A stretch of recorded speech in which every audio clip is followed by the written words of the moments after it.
Olá, muito boa tarde. Muito obrigado por terem vindo.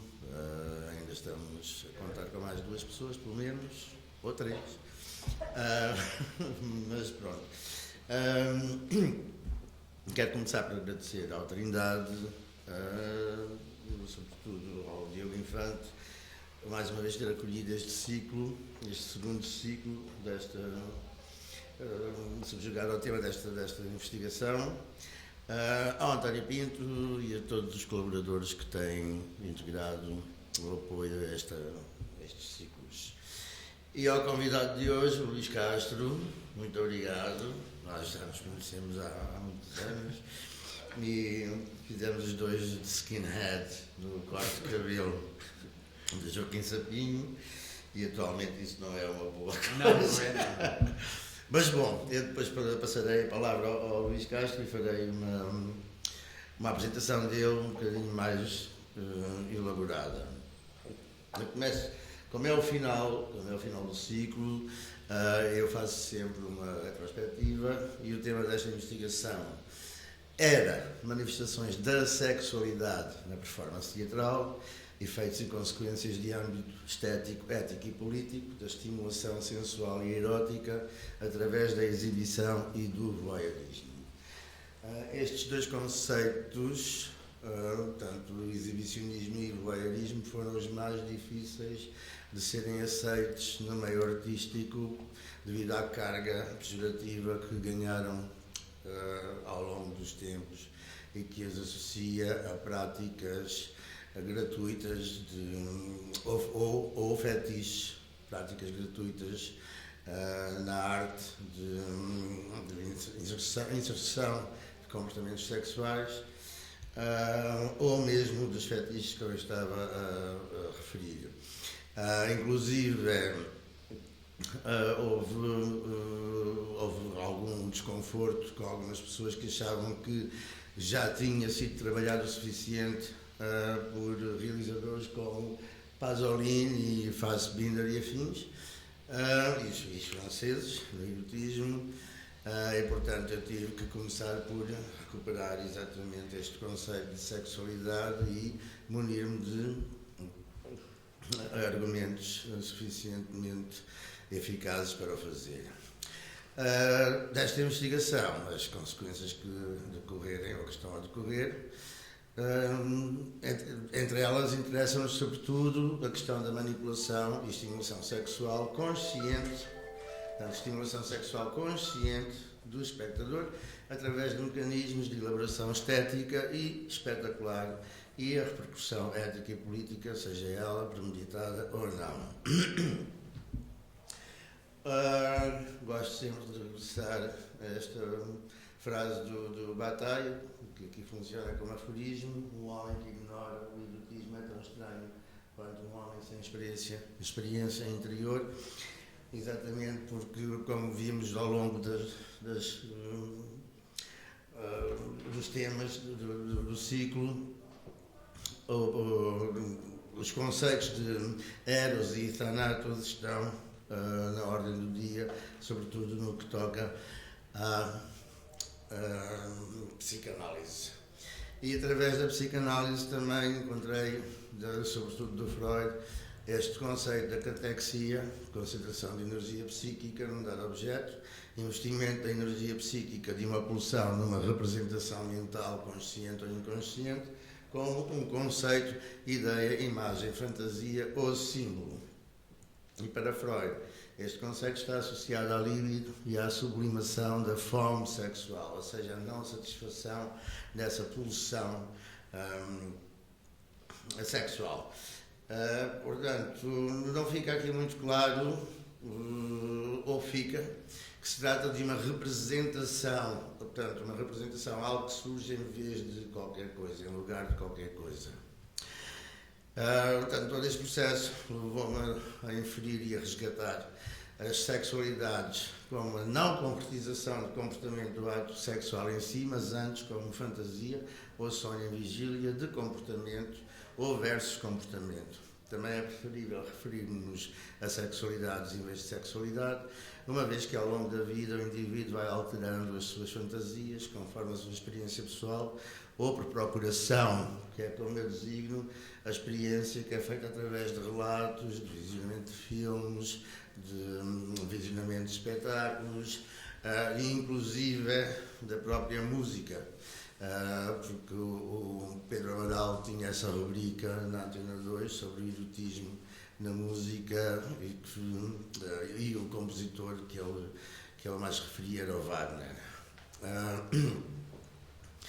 Portanto, já essas alterações podem acontecer mesmo ao longo do ano, mês, semana ou no mesmo dia. Por isso eu passei a referir-me como a esta questão como manifestação das sexualidades e não como manifestação da sexualidade. E também desloquei do âmbito do teatro para as artes em geral, uma vez que comecei a perceber que elas estão interligadas.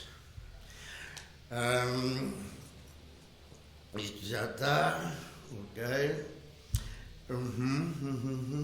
Portanto, não tem que responder necessariamente ao comportamento sexual desse alguém, pelo contrário, como já disse, quanto maior for o número de represálias e normas de conduta de uma sociedade no que diz respeito à conduta sexual, maior é a possibilidade de as sexualidades se manifestarem apenas no espaço e tempo da fantasia, uma vez que é do desejo que se trata, da libido. E aqui entra a tal luta entre o Eros e Thanatos, que já referi, ou para usar uma linguagem mais freudiana, Eros encerra a pulsão sexual e Thanatos encerra a pulsão agressiva. E é neste contexto que as sexualidades abordadas de modo evidente ou subtil nas artes vão ter implicações de ordem estética, ética e política na esfera social. Estética, porque o indivíduo depara-se com e apercebe-se de novos conteúdos do bom e do belo, implícitos nessa filosofia da arte. Ética, porque vai questionar o conjunto de regras de conduta de ordem moral do indivíduo isolado ou em grupo, e na conferência anterior nós vimos que há uma diferença muito grande entre moral, diz respeito a Aristóteles, moral e ethos, que corretamente é ethos, uma vez que moral nem sequer estava na ordem do dia para Aristóteles, porque se trata de costumes, mas aqui eu mantive porque é o modo como mais imediatamente acedemos ao conceito que nos interessa para este âmbito. Política, porque vai questionar o modo como os Estados, ou as cidades, as polis, estão organizados e tentar perceber as justificações para as regras de comportamento em sociedade.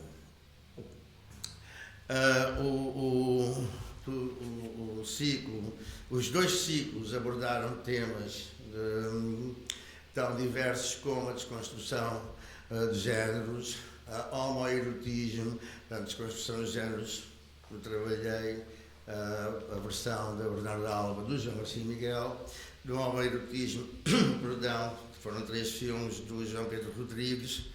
Depois foi a Sara Carinhas a falar do corpo e da sua metodologia e culminou com a Olinda Kleiman, da Sorbonne Nouvelle, a falar sobre modos de dizer o indizível, sobretudo em épocas mais austeras. Neste segundo ciclo, a primeira conferência foi adiada e fundida com a segunda, porque ainda era muito próximo das questões pandémicas, e acabei por fundir exatamente o resgatar e ser considerações em torno da sexualidade e questionar a sexualidade enquanto conceito, e depois os géneros do horror e do fantástico como modo de mostrar também em períodos mais austeros o indizível, ou aquilo que deveria ser mantido invisível. Depois tivemos o Rui Sintra, que trouxe os teatros do corpo e da mente de uma autora irlandesa, que também ajudou bastante a solidificar esta ideia sobre as fantasias, e também abordámos a fantasia.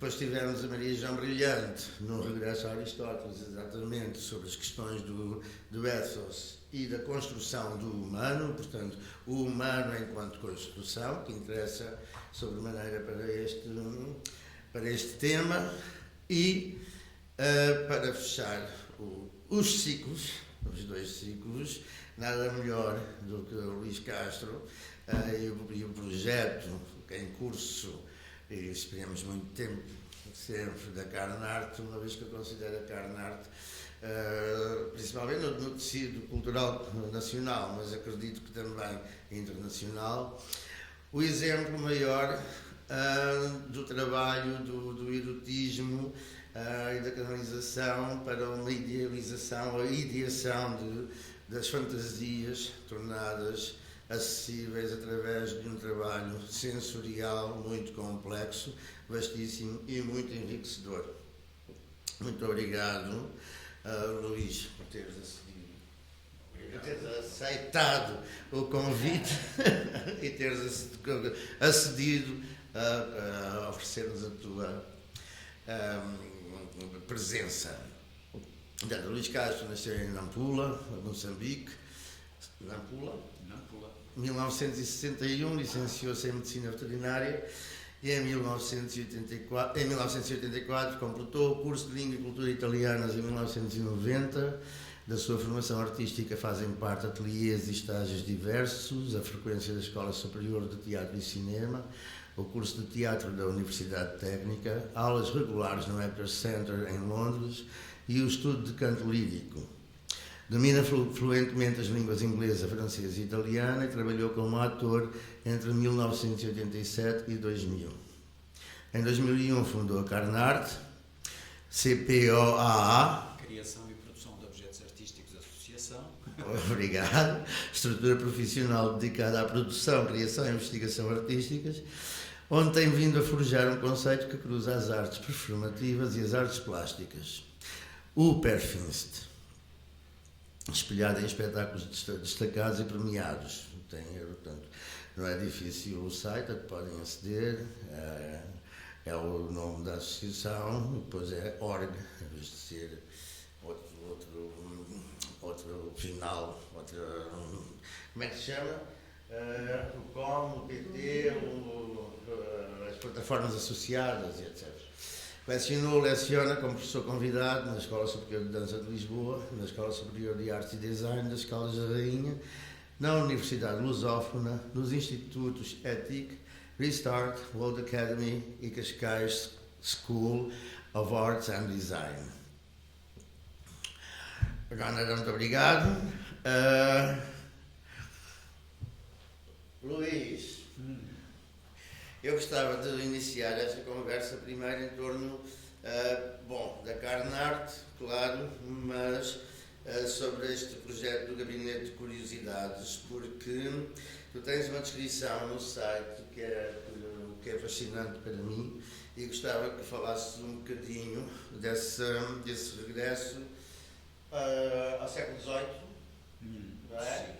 E como é que surge também esta ideia de todos os objetos que vocês foram colecionando estarem na ordem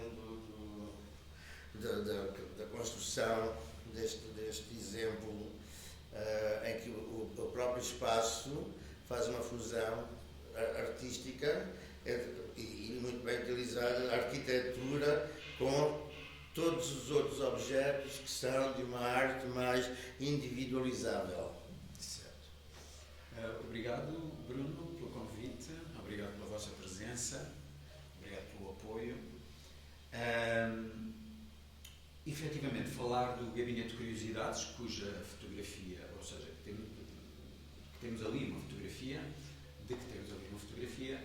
é difícil sem falar no conceito de Perfinst. Portanto, quando nós falamos no conceito de Perfinst, falamos entre as artes de palco e as artes performativas. Ora,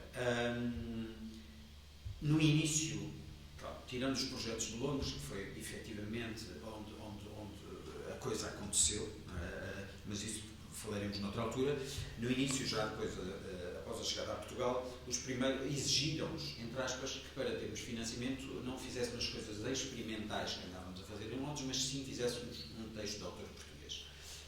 Nós tínhamos pendente um projeto do Bernardo Santareno, o Bocado de João Agonia, e repegámos nesse projeto.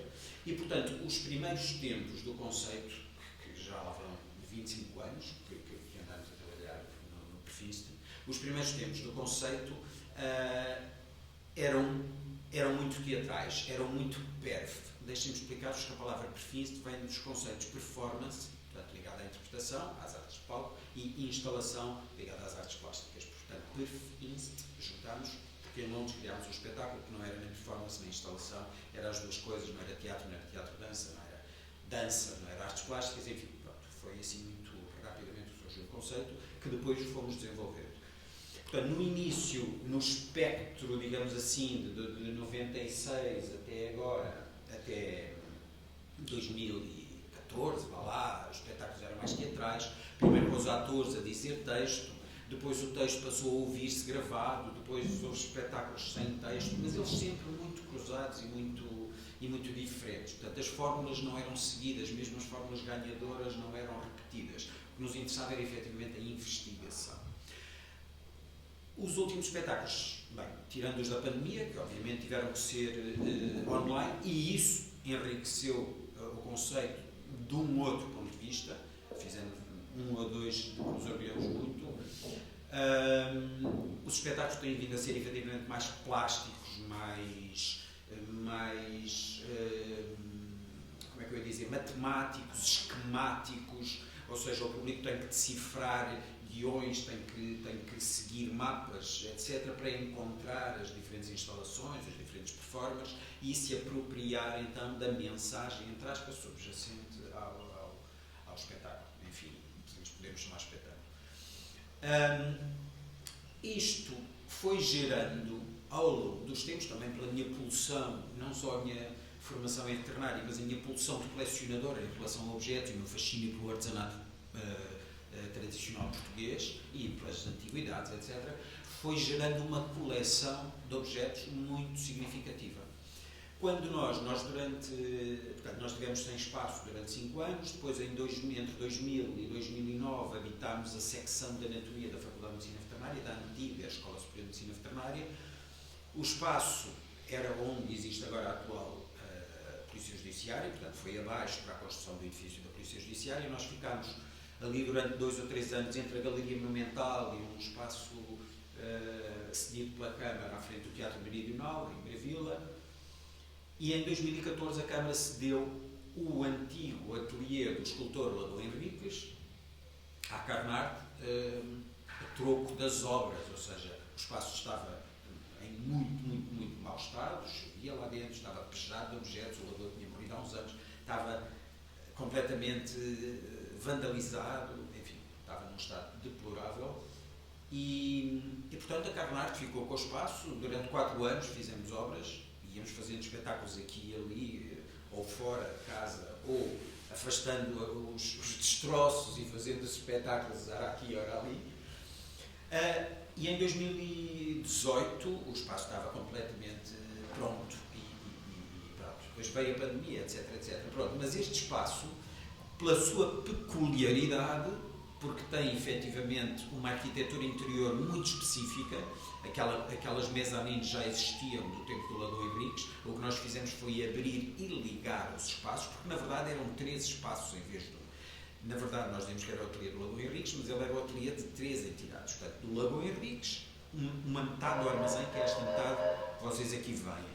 Pois, a metade oposta, estamos a falar de uma divisão longitudinal, a metade oposta, dividida a meio, um quarto pertencia ao Carlos Amado, companheiro do Ladon Henriques, e outro quarto pertencia aos arquitetos.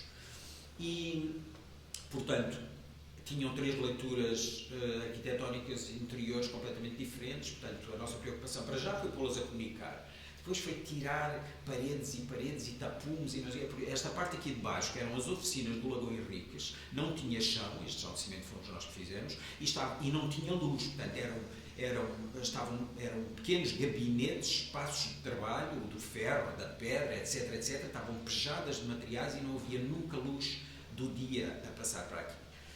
Portanto, a nossa preocupação foi abrir, arejar e embelezá-lo, mantendo ao máximo a sua traça original. Não queríamos destruir aquela mezanine, pintámos as varas de ferro, enfim, fizemos. E trouxemos da veterinária, que eles nos ofereceram alguns armários, uns tampos de xisto, uns quadros, umas mesas de luz, etc, etc, que depois que adaptámos ao espaço.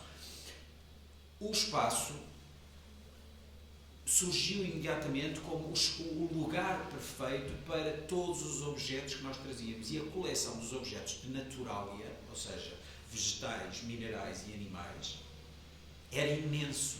Ou seja, eu tinha herdado do meu pai uma série de caveiras, porque o meu pai também era veterinário, fazia investigação no norte de Moçambique, na mosca do sono, era entomólogo, portanto, basicamente ele estudava. Mas no escritório dele havia uma série de caveiras, e eu lembro-me de... duas eram dele, pessoalmente, e ficaram, depois passaram para a família, né? E os meus irmãos não quiseram, fiquei eu com elas, uma de leão, uma de javali facócero, e depois, pronto, e eu com a minha formação em veterinária também fui recolhendo coisas, sei lá, uns fetos, temos um feto de carneiro, um feto de boi, em líquidos, obviamente, temos uma série de ovos, de avestruz, de ema, de pássaros diversos, caveiras, ossos, insetos, enfim, uma série de objetos naturais que tinham, efetivamente, ou seja, que não são objetos de uso corrente, não os podemos usar sempre nas instalações porque eles são demasiado preciosos e únicos, e isso exige uma manipulação muito especial. Portanto, normalmente, hoje em dia, se estão instalados, estão protegidos de alguma maneira, e o Performer relaciona-se com eles, mas sem os transportar, sem os manipular diretamente para não haver riscos. Portanto, instalámos o Gabinete de Curiosidades, e ele existe como tal. Portanto, há visitas ao Gabinete de Curiosidades como se fosse um Museu Nacional como se fosse um Museu de História Natural, por exemplo. A ideia do termo Gabinete de Curiosidades vem ancora precisamente nos gabinetes de curiosidades do século XVIII, do tempo das descobertas, não é? Até antes, em que os reis acumulavam, agrupavam, colecionavam as peças vindas do Novo Mundo, as peças estranhas, quer das Américas, quer das Ásias, etc, etc. E, portanto, essa memória, o facto dos gabinetes de curiosidades serem os precursores dos museus de arte, de história natural por um lado, e os museus de arte contemporânea por outro, de artes plásticas, enfim, os museus,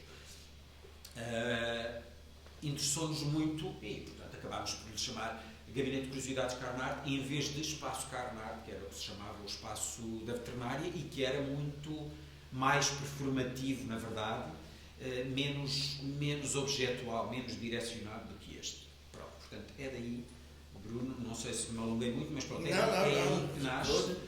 aqui que nasce o Gabinete de Curiosidades, e os objetos estão divididos por coleções neste espaço, não é? Portanto, este que vocês estão a ver, ou este resto do chão, acumula fundamentalmente a naturalia, do lado esquerdo a naturalia de terra, do lado direito a naturalia de mar. No andar de cima, aquele cujas paredes brancas vocês veem mais ou menos no centro, existem umas arcas, por enquanto ainda estão em arcas, umas arcas africanas trabalhadas, lindas, elas próprias, objetos especiais, não é? Portanto, que contêm as coleções de bonecos artesanais, de rendas e naprons, de objetos mais industriais, enfim, bonecos mais industriais, diversos. Portanto, essa coleção dos bonecos e do artesanato não, perdão, mas sobretudo dos bonecos e dos têxteis que está no andar de cima, neste canto inferior esquerdo da imagem, aqui dentro há um espacinho que é o que funciona como bar, e é onde está alojada a coleção de artesanato genuíno português, e depois temos ainda um polozinho, um pequeno polo de erotismo e um pequeno polo religioso, digamos assim, fora o armazém dos figurinos, enfim, pronto, há várias salas de trabalho e 2 quartinhos de residência em cima, mas fundamentalmente a coleção está centrada neste espaço. Pronto, acho que para já fico por aqui. Muito obrigado. Eu vou pedir só agora ao António Pinto o favor de fazer a passagem do cabo HDMI do meu para o dele, se faz favor, o meu PC para o Mac dele. Obrigadíssimo, que é para não.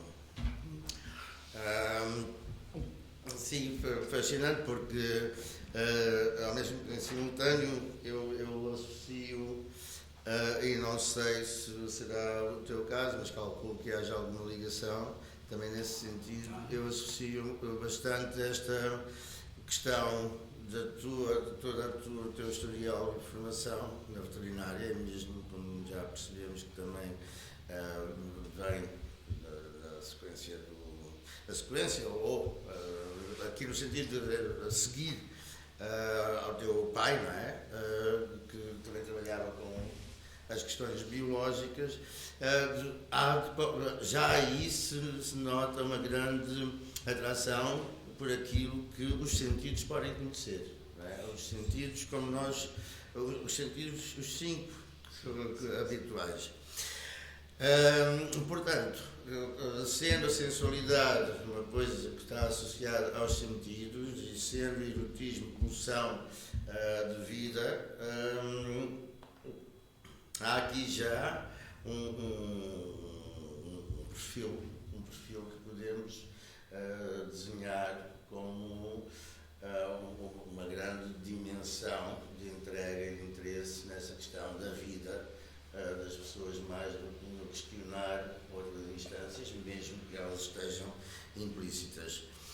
Na construção dos espetáculos, antes de passar para os espetáculos que foram selecionados, na construção dos espetáculos, tu tens sempre essa consciência de que o ponto de partida está associado a algo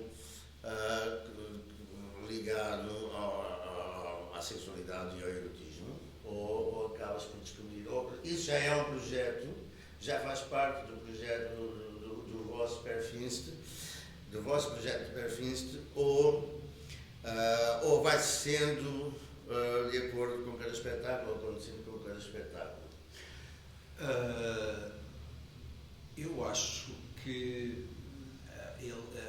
esta questão da sexualidade e do erotismo é um bocadinho transversal à nossa obra, porque quer eu, quer o Velzeu, o meu companheiro e o outro diretor artístico da Carmar, que é formado em artes plásticas, somos pessoas bastante sexualizadas, enfim, ou seja, muito descomplexadas em relação ao corpo, muito consideramos que toda a questão erótica e da sexualidade são fundamentais na integridade, no bem-estar, etc., do ser humano e dos seres animais, dos outros seres vivos. Portanto, se houve no início uma intenção de tocar, concretamente com o Pecado de João Agonia, por exemplo, de tocar a questão, por exemplo, da homossexualidade e da assunção da homossexualidade relativamente aos pais, que no meu caso foi muito isso, eu revi-me naquela peça, porque aquela peça me faria muito facilmente afirmar-me, criando aquele trabalho, muito facilmente eu conseguiria conversar com os meus pais sobre aquele assunto. Portanto, na altura do coming out, chamado coming out, etc. Por acaso, depois não aconteceu nada assim, não é? Portanto, eu vim de Londres e, por isso, simplesmente falei com eles, ainda nem um bocado mas a distância deu-me essa dimensão de assunção relativamente a essa questão. Mas, efetivamente, o Pecado de João Agonia já é um tema que toca a questão da sexualidade. E, a partir de depois, havia outras preocupações que nos constrangiam, como lembro na altura o direito à interrupção voluntária da gravidez, fizemos um trabalho muito plástico e cru sobre essa dimensão quando houve o veto no Parlamento, a primeira vez que a lei foi vetada. E, portanto, depois o António Marinheiro, com a questão do incesto entre o filho e a mãe, o Édipo em Alfama, também do Santareno, e a partir daí, pronto, as coisas iam crescendo naturalmente. Havia outros temas que nos preocupavam muito, os temas sociais e políticos, não especificamente a sexualidade, mas a sexualidade, efetivamente, esteve sempre muito presente. Quando fizemos o satirótico, por exemplo, baseado em poesia erótica satírica, poesia evidente, poesia erótica erótica e satírica não havia como fugir às questões da sexualidade, lá estavam, e lá estava a crítica à Igreja, um padre a dizer uns poemas, enfim, eróticos e satíricos muito picantes, e todo um conjunto de... E foi daí que nasceu, foi de um desses poemas, do Eugênio de Castro, o Hermafrodita, que depois nasceu o primeiro destes espetáculos. Portanto, já anos mais tarde, pronto, depois houve outros espetáculos, depois houve, só fazer-vos aqui um pequeno parênteses ainda sobre temas. Os temas, por exemplo, do artesanato e do património preocupam-nos imenso. Temos espetáculos sobre como a Portugalidades ou o convento feitos a partir dessa chamada de atenção, que é a necessidade de não perdermos os nossos valores identitários, de alguma maneira, não é? Sem pontos de vista nacionalistas bacocos enfim, ou baixos. Mas preocupa-nos muito a verdade dessa identidade, a identidade de um povo, que é, obviamente, que é evolutiva, não é? Há um lado estético sempre muito marcado e os figurinos estão muito compostos, a cenografia, não podemos falar bem de cenografia, mas, enfim, sobretudo os figurinos, o aspecto dos atores muito trabalhado e sempre com uma grande preocupação no uso das texturas, das cores, na composição, sempre com a preocupação da reciclagem. Portanto, não andamos a fazer figurinos, reusamos, encontramos, fazemos. Isto é transversal ao nosso trabalho, esta preocupação da responsabilidade social e da ecologia, portanto, é fundamental. Existe até nos estatutos logo de base. Mas pronto, ao longo os trabalhos foram crescendo, ilhas sobre os Açores, também sobre a identidade a partir do Raul Brandão. Pronto, os trabalhos foram evoluindo e a certa altura quisemos pegar de novo num dos poemas que já tínhamos usado no Satirotique e a partir de uma experiência que tinha sido feita entre o Velzé e a Amélia Bentes, a coreógrafa, no espetáculo Escravo de Outros. O espetáculo Escravo de Outros, ainda na veterinária, no Espaço Carnart, era um espetáculo em que eu era dirigido por 6 coreógrafos diferentes. Portanto, eu convidei 6 coreógrafos, cada um criou uma peça de um quarto de hora, aproximadamente, e eu era o motor comum daquilo. Portanto, eles é que criavam tudo, eu era o intérprete, não é? Pronto.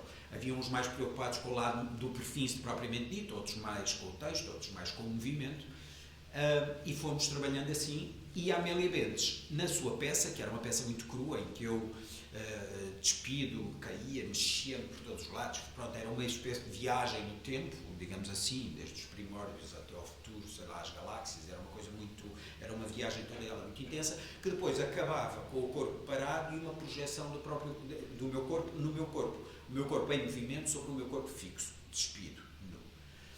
Esta célula inspirou depois o Vél quando eu lhe disse que queria fazer o Hermafrodita, e aí ampliámos o projeto para 3 performances, 2 homens e uma mulher, e criámos a mesma, ou seja, o texto é lindíssimo, é um poema lindíssimo, aconselho-vos vivamente, ele existe na coletânea de poesia erótica e satírica da Natália Correia, compilada pela Natália Correia, chama-se Hermafrodita, é Eugênio de Castro, e é lindíssimo. Vamos então fazer, já que estamos a entrar nos espetáculos selecionados, vamos já então passar. Pronto, eu se calhar explico a seguir melhor.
2015, não é? Foi dos 4 o único que eu não vi, não é? O Hermafrodita. Temos aqui um outro filme, se quisermos, que acho que é um bocadinho mais rápido. O poema ia-se ouvindo, portanto, existia a banda sonora e o poema ia-se. Ponho o próximo vídeo. Sim, portanto, o poema que tu colocas num certozito na apresentação do espetáculo, é ó Deus, atendeste, súplica ardente. Em relação àquele primeiro vídeo que nós vimos, eu, como já disse, é o único espetáculo que eu não vi. O que é que está a acontecer ao vivo? São as mãos ou as mãos são projetadas? Eventualmente terá ficado essa Exatamente. dúvida. Portanto, eu explico-vos o aparato sério. Portanto, aquilo era. Foi trabalhado antes, não é? Depois o público. O que acontecia quando o público entrava numa sala com um ângulo, não é? E ao fundo desse ângulo existia um pódio, enfim, existia um pilarete, enfim, onde estava o performer. O performer ao vivo ia mudando, ok? Portanto, por trás de uma cortina, colando-se ao corpo que lá estava, o performer ao vivo, ao fim de um determinado período de tempo, mudava. E depois entrava, portanto, começava com um homem, encostava-se às costas dele a mulher, devagarinho rodavam sem que o público percebesse e já lá estava o corpo da mulher, passado um bocado encostava-se o outro homem, o corpo rodava e lá estava o homem. E assim sucessivamente. Cada um deles tinha sido filmado antes, em movimento, com pequeninos movimentos e sempre na mesma linha e todos eles trabalhados à mesma dimensão. Porque uns eram mais baixos, outros eram mais altos, não é? Portanto, ali eles estão parados. Os atores estão completamente parados, não fazem absolutamente nada, são apenas a tela de projeção. Todos os movimentos são deles em movimento, ou deles na gravação, na filmagem. Está a ser projetado. Portanto, isto dá. Isto levou o excertozinho da Amélia Bentes mais longe, na medida em que na Amélia Bentes era apenas uma alma a sair do corpo. Aquela coisa que se sentia era sempre o mesmo ser, portanto, era uma coisa estranha, de qualquer coisa a sair do próprio corpo. Aqui não, aqui há efetivamente um questionamento permanente da sexualidade, porque o falo aparece projetado no corpo da mulher, os peitos aparecem projetados nos corpos dos homens, há toda uma. E depois os gestos são, grande parte deles, sexualizados também, como o acariciar dos mamilos que vocês viram, etc, etc. Portanto, o público sentava-se e realmente fazia uma viagem que não percebia, como o Bruno estava a perguntar, não percebia como é que tinha acontecido. Ou seja, o que é que era aquilo.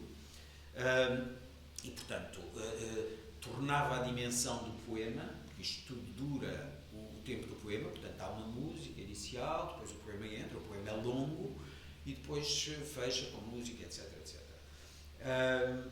Foi feito no Maria Matos, em coprodução com Maria Matos na altura, e depois foi feito no espaço, no gabinete de Curiosidades Carnar. Pronto, não sei se ponho o segundo vídeo. De qualquer modo, há aqui já uma desconstrução dos géneros também, não é? Era mesmo a questão, portanto, o poema é absolutamente explícito sobre o mito do Hermafrodita e é lindíssimo. Mas não é só a fusão dos géneros, mas também a desconstrução própria, no sentido da Simone de Beauvoir, não se nasce mulher, torna-se mulher. Exatamente, e da desconstrução de todos os conceitos relacionados com a sexualidade, transexualidade, intersexualidade, enfim, homossexualidade, bissexualidade, está tudo realmente condensado neste universo, de alguma maneira. Vamos ver se eu consigo fazer este.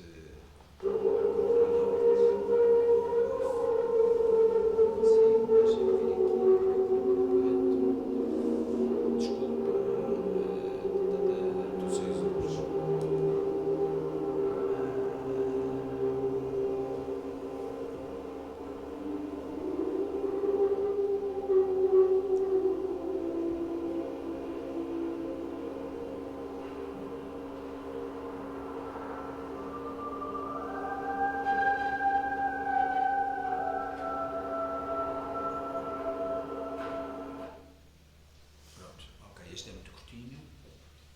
Pronto. Os temas musicais ou instrumentais também sagrado como para o pagão e para o aspecto mais gótico, no sentido dos géneros fantástico e do horror, o que é muito interessante. Este segundo eu vi e gostei mesmo muito, muito. A Comédia Inferno. Temos ali a Isabel, a Galvão. Gaivão, é o que eu faço sempre. Olha que ela bate-te. Eu sei, portanto não vou dizer. E o Marcos. E o Marcos Marcos, que faziam o casal anfitrião. Este espetáculo é de 2016 e faziam o casal anfitrião que nos ia guiando ou surgindo ocasionalmente e que metia para uma estética exatamente do vampirismo, das questões dracúlias e a extrema beleza e sensualidade associada, que é associada, pelo menos para mim, associadas a essa atmosfera e a essa etiqueta vampiresca, não é? Que é uma etiqueta que, podendo ser deslocada, no sentido de sair de algo mais aristocrático, principesco, nobre, depois tem características muito próprias, porque a própria perversão estética, aqui já no sentido corrente do termo, assume-se, essa perversão assume-se, perversão aqui no sentido de perverter comportamentos, não no sentido erótico ou sexual, mas do social, não é? Nota-se que qualquer coisa pode acontecer, quer de bom, quer de mau, nesse sentido binário dicotómico que as pessoas tanto gostam de usar no seu cotidiano. Da Comédia Inferno, portanto, temos aqui o Dante Alighieri, não é? Desculpa? Comédia Inferno. Comédia Inferno, sim. É do Alighieri. Dante, sim. Dante Alighieri, claro. E como é que chegas a como é que vocês chegam a este formato, com estas duas personagens tão enigmáticas e tão atrativas? Como é que foram os modos, os procedimentos para a construção destes espetáculos? Portanto, o Comédia é uma trilogia, não é? Sim. Portanto, nós fizemos as três partes do Dante: o Inferno, o Paradiso, o Purgatório e o Paradiso. Todos eles tinham, eu enquadro um bocadinho primeiro o projeto, todos eles, isto era um projeto mapeado, gráfico, de linhas, ou seja, o espaço estava instalado com objetos, até faz bem, o espaço, ou seja, foi feito um trabalho dramatúrgico muito cerrado sobre a obra. Okay. Depois, em cada uma das partes, foram selecionados os momentos chave, não é? Não se ouvia o texto, portanto, o texto do Dante não era dito, aparecia escrito em placas. Portanto, o público, é mais fácil explicar assim, o público quando entrava no espaço não via nada, estava tudo tapado, não é? As instalações estavam cobertas, não havia atores, etc. E a certa altura, vindos das varandas de cima, apareciam estas duas figuras. De alguma maneira, são alter egos do Dante e do Virgílio na sua visita portanto, a Isabel Gaivão faria o Virgílio, o Marcos, enfim, poderia ser o Dante. E ao mesmo tempo havia aqui uma coisa de mãe e filho, de príncipe, de rainha, príncipe, qualquer coisa também de incesto, de vampiresco, efetivamente, porque eles tinham a Isabel tem duas mentes diferentes, vocês vão perceber depois a olhar. E esse aparente choque daquelas duas figuras que de alguma maneira continham em si todos os seres humanos dos vários ciclos do inferno por ali abaixo se desenrolavam na história de Dante, interessava-nos muito e portanto o público a certa altura é recebido por estas duas figuras numa qualquer corte renascentista, uma forma de andar muito específica, com os mantos, eles tinham umas capas enormes, era tudo muito principesco, muito renascentista, digamos assim, do ponto de vista de figurino, e depois o espetáculo desenrolava-se em três ciclos, ou seja, eles começavam, afastavam-se, iam cada um para o seu sítio e depois começavam a tirar panos e abrindo cortininhas e tirando panos, iam revelando instalações. Portanto, eles chegavam a uma instalação, tiravam um pano, havia uma série de objetos instalados, não se percebia bem o que aquilo era, depois outro, e assim sucessivamente ao longo do espaço todo. Isto percorria todo o espaço. Portanto, o público ia andando atrás deles a ver o que é que ia aparecendo, de alguma maneira. Quando chegavam ao fim do circuito,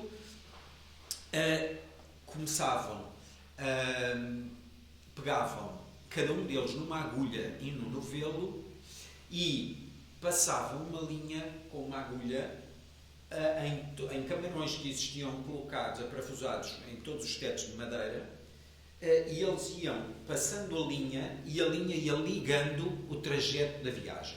Ou seja, Dante começa no vestíbulo, depois vai ao anti-inferno, depois entra no primeiro círculo, e no segundo e no terceiro, até chegar ao Cocito, que é o centro, onde está Lúcifer, e depois saem e fogem cá para dentro. Podemos ir passando de imagens desse espetáculo. Estas imagens são encenadas, ou seja, eram imagens para a fotografia, portanto são muito pouco, de alguma maneira, são pouco expressivas do espetáculo. Sim, são... Ou pouco representativas. Sim, são. Não, as instalações são, e eles também, não é? Mas não são... Deixa-me só ver se consigo passar-vos isto de uma forma um bocadinho mais prática. Esta eu coloco aqui por causa dos olhos da Isabel, precisamente, porque isto é uma coisa muito... Deixem-me só abrir aqui um bocadinho mais. Mas pronto. Depois,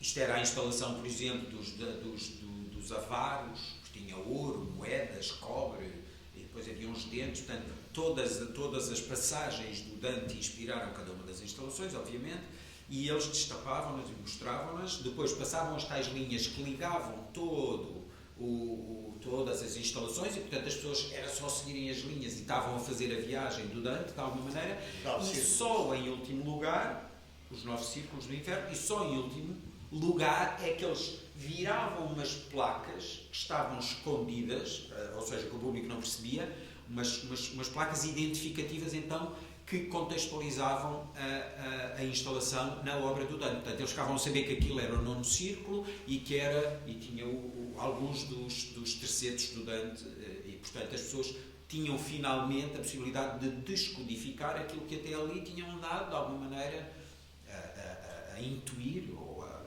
naquilo que tinham andado a viajar. Portanto, ou seja, a chave só é dada mesmo no final de tudo, e depois o público é largado, a partir do momento em que eles largam, viram as placas todas no seu trajeto, desaparecem, fazem uma velha, desaparecem, e o público fica como se estivesse numa exposição normal, o tempo que quer, a seguir. Então volta à primeira, ok, então isto era o antevestíbulo, pronto, aqui é Caronte, aqui é a barca, aqui é... E seguem. Os reininhos eram um gato, o reininhos é a figura que está à entrada, que divide, que escolhe, enrolando a cauda à volta dos pecadores, o número de vezes que corresponde ao círculo para onde eles vão, projeta e divide os pecadores pelos diferentes círculos. Portanto, era uma figura meio gato, meio gigante, que tem uma grande cauda e que, efetivamente, se o pecador é um pecador da traição, vai para o último círculo, que era o pecado maior, para o Dante, o 9º círculo, precisamente o de Lúcifer. Se era, por exemplo, luxúria, só enrolava 2 vezes a cauda e ia para o 2º círculo, que era o círculo onde estavam os pecadores da luxúria. É fascinante essa viagem. Das coisas que eu retenho de toda esta carreira, uma das coisas que eu retenho de toda esta carreira de criação foi a possibilidade de mergulhar nesta obra e de a dissecar, porque nós fizemos mapas, eu acho que tenho aqui por acaso para vos mostrar, fizemos mapas de trabalho completamente maníacos. Porque aquilo é efetivamente muito. Olha, cá está o Rei Minos. Ou seja, o Rei Minos, dentro desta campânula, está uma múmia de gato. Cá estão os tais objetos naturais. Uma múmia de gato, que nós encontramos ainda na veterinária, dentro de um depósito de água completamente mumificado, um gato adulto, que tem uma posição com as 4 patas, etc., específica. E o que é que ele está a fazer aqui? Ele está a empurrar para dentro de um corno de um antílope africano, para dentro de um corno, um boneco de borracha que é um mafioso. É um boneco que tem uma pistola, um boneco articulável que tem uma pistola, um boneco industrial. E o que ele está a fazer é empurrar aquele pecador com a pata para o interior do inferno. E pronto, e o que os atores faziam, cá está uma das tais peças que eles não podiam estar a montar a instalação, porque era difícil equilibrar o boneco no pé e o corno, etc. Portanto, o que eles faziam era girar a base e mostrar, portanto, destapar, girar a base, deixá-la girar, e o público então desfrutava do que estava, enfim, percebia o que é que se queria dizer. Este trabalho relacionado com o equilíbrio entre as peças e às vezes contra todas as probabilidades, o que é mais frágil fica em baixo a suportar o que é mais pesado, mais forte, é uma coisa que acompanha também muito os teus perfis, não é? Mas esta movimentação muito lenta, muito atraente, não é? Muito rápida, das personagens, portanto, dos atores personagens, está diretamente associada a uma consciência da observação, que isso vai ampliar, ou seja, o ato de observar é ampliado exatamente por esse registro, por essa dinâmica mais lenta, mais suave, e ao mesmo tempo isso, obrigado, e ao mesmo tempo também é consciente que isso pode estimular ainda mais a reação sensual, que mais no sentido dos sentidos enquanto sensores, essa leitura, dessa recepção sensual também daqueles corpos, daquelas personagens, e ao mesmo tempo, e ainda, como é que tu escolhes os atores, ou seja, o que é preciso primeiro, se tiveres resposta para isso, e essa consciência, desculpa, eu estou aqui com uma prisão no pescoço, mas é que muitas vezes evito.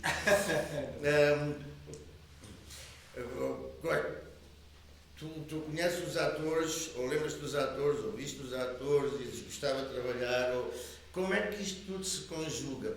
Porque aqueles atores, para aquela dinâmica, para aquele espetáculo, para aquela estética específica, iniciado como há no João Pedro Rodrigues, de modo afirmado e confirmado, a necessidade de que eles sejam de algum modo apelativos para ti, pode não ser visualmente, mas sensorialmente. Portanto, é uma questão, é para te lançar, é um desafio para te lançar, é um teasing. Sim. Por esta questão, porque este espetáculo em específico, e também o outro, o Idílio, e este último, do ano passado, não é? Tem esta semelhança na dinâmica que amplia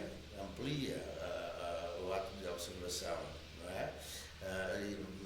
E a própria recepção através dos sentidos, aquilo que estamos a observar também é ampliada, há um tempo maior de digestão e ao mesmo tempo, para pessoas como eu, pelo menos, tem uma carga sensual e erótica, porque se percebe que há um pulsar da vida ali, mas também está muito associado à escolha daqueles atores em específico para aquelas personagens. Como é que isto se processa? Tu tens consciência disso ou é uma coisa que acontece? Ou... Não, eu tenho consciência de que a escolha dos intérpretes é uma escolha muito rigorosa. costumo dizer que, eu costumo chamar o intérprete no perfista, eu costumo dizer, o perfista tem que ter, passa a propaganda, enfim. Nós vamos lançar um livro sobre o conceito agora no dia 15 de maio, que é o dia do 21º aniversário da Carnarte. Estão convidados já. Vamos lançar um livro sobre o conceito e precisamente um dos temas que vamos abordar é o intérprete no perfista, porque efetivamente o perfista tem que ser alguém que tem que ter, para já, antes da interpretação, tem que ter qualquer coisa de cientista e de matemático e de cirurgião, no sentido em como descobre, procura as peças, as pode eventualmente tratar, as manipula, as limpa, as organiza, as categoriza por coleções, etc. E depois da forma como se relaciona com elas. Okay? Que tem que ser quase de arquiteto, manipulador, portanto aqui podia ser quase um marionetista também. Portanto, também tem que ter qualquer coisa de marionetista na forma como dispõe as peças, como as equilibra. Por outro lado, também tem que ter qualidades de movimento. Portanto, também podia ser um bailarino. Tem que haver uma harmonia de gestos, tem que haver um tempo. Um tempo que normalmente falta aos atores, mas que os bailarinos são experts nesse timing, enfim, na coreologia, na coreografia dos movimentos que criam. E depois tem que ser efetivamente um ator. Ainda falta falar do body art, mas pronto. Mas efetivamente tem que ser um ator, porque o ator, ou seja, tem que ter capacidades de ator na medida em que, ou do profissional de ópera, na medida em que pode ter que emprestar voz, pode ter que emprestar canto e, sobretudo, tem que emprestar emoção.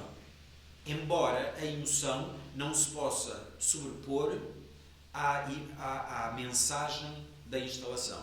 Ou seja, tem que ser alguém com uma capacidade, e isto às vezes é o mais difícil, é encontrar o performer que tenha a humildade de se anular perante a instalação, ou seja, de perceber que não é o protagonista do espetáculo, que o protagonista, ou pelo menos o co-protagonista, é a instalação. Ele tem que saber dar o espaço do protagonismo ao outro e tem que ser capaz de criar um tempo para que o espectador absorva aquela imagem, aquela composição e a interprete à sua maneira, ouvindo o texto ou não, etc. E só depois é que ele reage enquanto performer, enquanto personagem, àquilo que acabou de criar. É quase como se ele fosse uma espécie de robô que não tem alma num determinado momento e que depois é carregado de alma noutro momento. Portanto, há um chamado, eu costumo falar aos atores, um tempo da contaminação. Portanto, há o tempo da instalação, há o tempo da pausa e depois é que há o tempo da contaminação. Só há o tempo da contaminação com a emoção depois. Isto faz com que o espectador não seja obrigado a seguir a emoção do ator. Ou seja, o espectador tem o seu tempo de interpretação, cria a sua própria emoção, que às vezes é completamente diferente da emoção que a seguir o personagem lhe revela. Coisa que no teatro não é assim. No teatro clássico, quer dizer, o que o ator está a fazer é transparecer, é mostrar, é viver a emoção que o autor quer que ele viva. Portanto, aqui há uma assincronia, há uma desconstrução que me interessa imenso, porque eu odeio os espetáculos previsíveis.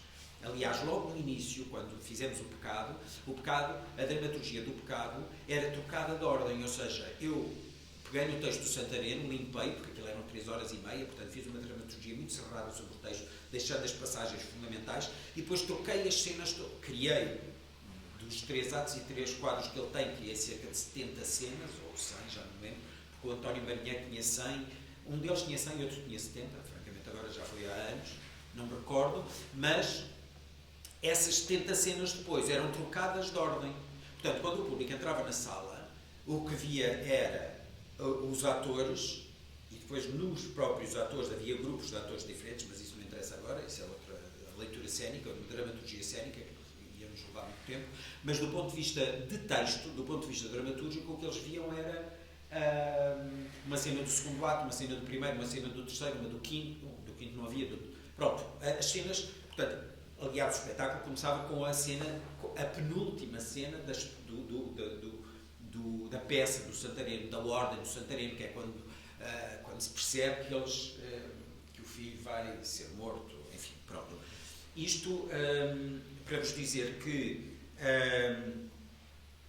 isso depois aí implica outra coisa no ator, que é a capacidade da representação mais cinematográfica, não é? Porque eles eram obrigados a trabalhavam o todo do personagem, mas depois eram obrigados a segmentar as suas emoções, como se fosse num filme pré-montagem, em cada cena diferente. Portanto, isto também criava uma dinâmica de representação diferente e especial.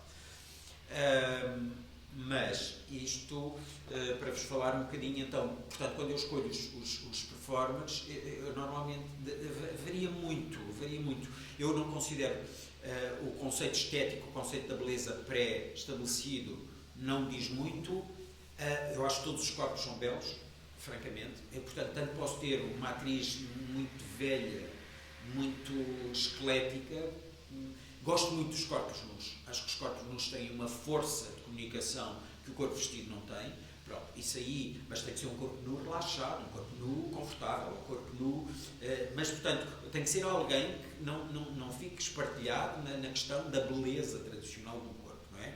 Portanto, os performers têm... Eu faço alguns workshops de nu, precisamente, porque acho que é muito importante que as pessoas aprendam a relaxar, estejam confortáveis com o seu corpo despido, e que tenham também este trunfo, como trabalham a voz, como trabalham o corpo, como trabalham a memória, etc. Trabalharem essa dimensão do corpo exposto. Gosto muito disso. Portanto, gosto muito, a priori, gosto de trabalhar com performers para os quais sei que o nu não é um obstáculo. Porque se a evolução... Porque eu não parto para os projetos a pensar que eles vão ser logo, ou seja, os projetos vão-se criando a si próprios. Não é? Eu lanço as linhas mestras, depois eles vão crescendo. E, portanto, eu nunca sei até onde é que vou, mas gosto de saber que posso ir até ali. E se eu quiser... Pronto. Mas também posso querer trabalhar com alguém, porque gosto muito daquela pessoa e acho que aquela pessoa é a pessoa certa para aquele personagem, e, enfim, seja ele qual for, ou para aquela situação, e aí sei que aquela pessoa não se despe. Por exemplo, a Isabel Gaivão trabalhou comigo durante uma série de trabalhos e não se despe. Ponto. Assim como não chora, é uma atriz mais cómica, ou tudo o que seja coisas mais pesadas, personagens mais dramáticos, esquecer a Isabel Gaivão, porque ela não vai estar confortável naquilo. Pronto, tem outras que não mostram o peito. Despem-se todas, inclusive é o público se for preciso, mas não querem mostrar o peito. Pronto, e aí ou lhes cobro o peito, ou não trabalho com elas. Pronto, portanto, eu quero é que eles estejam realmente confortáveis. E os desafios que eles me vão lançando também me vão estimulando, não é? Porque isso também é muito bom, é perceber que matéria-prima, porque às vezes eu faço audições, portanto não sei exatamente o que é que dali vem. Posso fazer uma série de perguntas, às vezes há uns questionários, para eu perceber minimamente que massa humana é aquela que me vai surgir para trabalhar, mas eles vão-se descobrindo, não é? E aliás, com o processo da direção de atores, ao qual eu sou muito atento, as coisas vão crescendo, não é? E isso é muito, muito estimulante também. Agora, trabalhar, por exemplo, com bailarinos ou com body artists, nós trabalhamos não com muitos body artists, mas trabalhamos normalmente com Marco Patrocínio, que é um faquir, pronto, é uma pessoa que espeta agulhas, mexe no fogo, anda sobre camas de pregos, dorme em camas de pregos, enfim, tem uma série de valências que realmente imprimem ao espetáculo uma dimensão completamente impressionante. Ou seja, a carga emocional que de repente aquela imagem cria potencia a intenção inicial do autor de uma forma imensa.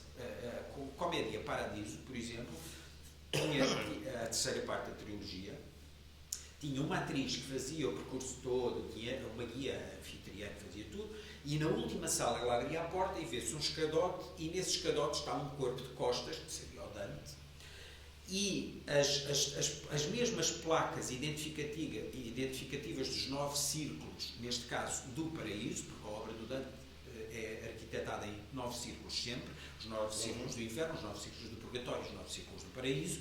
Os do paraíso, a ascensão ao paraíso celeste, faz-se em 9 níveis, e portanto, do corpo daquele homem saíam linhas, agulhas, ok?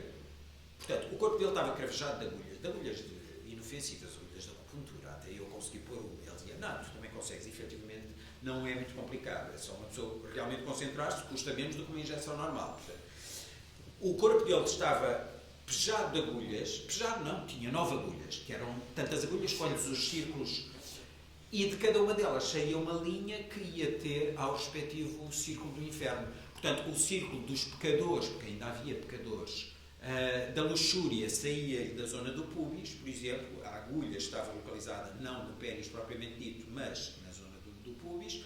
A da força, portanto, do poder, não sei o quê, saía do músculo, do bíceps. Enfim, havia uma que saía da cabeça, que era mais mental, mais cerebral, não sei o quê.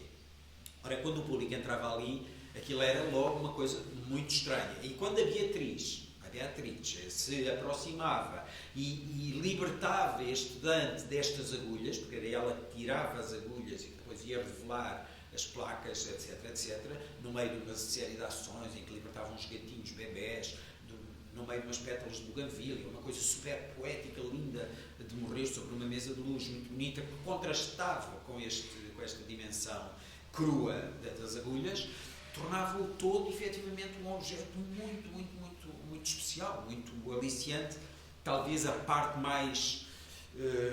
ou seja, foi mesmo um bom fechar, digamos assim, da trilogia, embora todas as partes, em minha opinião, eu sou suspeito, mas todas as partes fossem igualmente belas. A primeira mais didática, a segunda mais performativa e a terceira mais ex de fora, mais uma coisa mais estranha. Queria só falar-vos então um bocadinho, já no alinhamento das dramaturgias do Santareno. Os nossos processos dramatúrgicos são sempre altamente rebuscados, ou seja, há sempre uma grande investigação por trás. E portanto, nós, só para vos dizer, este mapa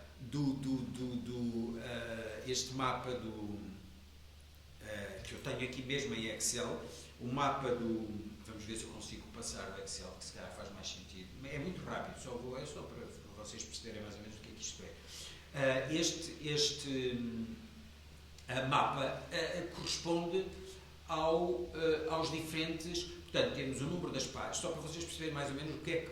Porque foi a partir... Eu só quando criei este mapa é que eu consegui criar o espetáculo, porque a confusão era tal, e comunicá-lo aos outros parceiros, não é? Aos atores e aos colaboradores, que isto era de tal maneira denso e intrincado e elaborado, e era círculo sobre círculo, e esfera sobre esfera, não é? Que se abriam e reabriam numa coisa caleidoscópica, que era muito complicado e ao menos ali, quando tínhamos dúvidas, íamos ao mapa e estava tudo esclarecido.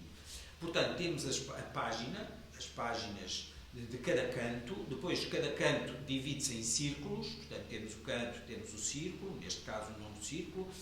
Porque eu aqui, esperem, vou-vos mostrar o todo, porque eu depois tinha estes separadores em baixo que eram cada um dos círculos, mas tenho aqui um mapa que é o inferno total. Pronto, que era aquele que eu vos estava a mostrar há bocado.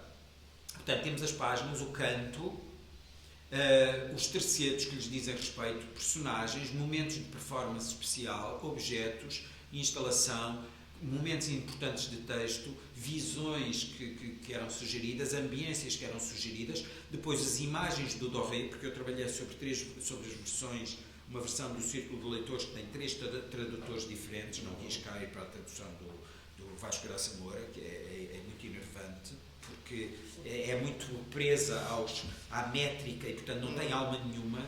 As outras versões são traduzidas pela Fernanda Botelho, o Inferno, pela Sofia de Melo Brânio, o Purgatório, e o Paradiso por um senhor cujo nome agora me escapa, poeta também, mas pouco conhecido, e todas elas ilustradas pelo Doré, por Gustave Doré, umas ilustrações fabulosas. Portanto, algumas das ilustrações foram elas próprias fonte de inspiração. Depois havia notas dos tradutores muito fortes e diversos. E depois havia então a subdivisão dos círculos. Os círculos depois só aconteciam em alguns momentos, os círculos dividiam-se em girões, os girões, por sua vez, isto é no círculo do inferno já, mesmo nos últimos, em esferas, e depois as esferas ainda se subdividiam nas fossas, ou seja, isto tudo era uma dinâmica muito... Pronto, e portanto, nós organizando-nos aqui, conseguíamos muito facilmente... só para vos dizer, este mapa tinha 4,5 metros, nós imprimimos e colámos as folhas, e ele tinha 1,5 metros de largura, real. Em tamanho real, estava exposto, existia enquanto material de investigação, estava exposto no espaço de cena, juntamente com as imagens, os livros, os trabalhos, ou seja, o processo estava à vista, e tem 4,5 metros de comprimento. Ou seja, é É lindo, o rolo ainda lá existe, é um rolo. lindo.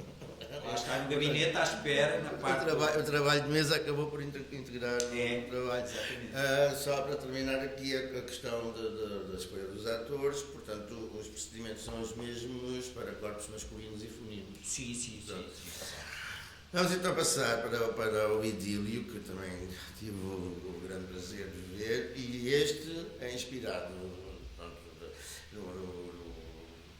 Quimeras, não é? Mas também na escultura Cristo Velato. Isto interessa-me sobremaneira porque é uma das partes que está, uma das etapas que se vai seguir, que é o erotismo na arte sacra, e portanto vou analisar também a estátua do Esta de Santa Teresa.